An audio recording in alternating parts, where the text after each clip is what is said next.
咁啊，大家見到啦，咁啊今日雖然天氣差啲咁，但係心情好開心啦，同埋其實另外有10位主禮嘉賓一同到台。香港電腦商會自從2002年起，喺各政府部門嘅支持已經睇到電腦節嗰個成功。電腦通訊節係由香港電腦商會主辦，深水埗區議會協辦大會。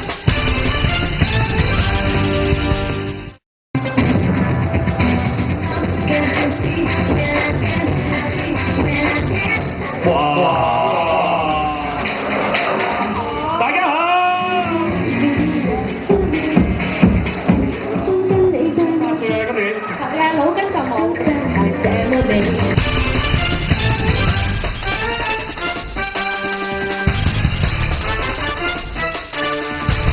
正式開始呢個搶答題嘅環節啦。第一題 HDCP 技術防止該防止高清影嗰個。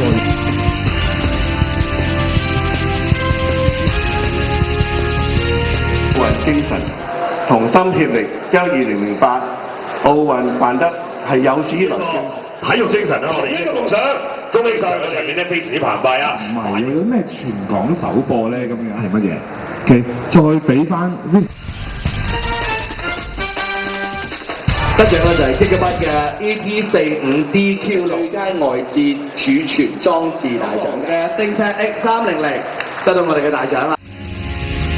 香港咧將來要係鼓吹社會企業。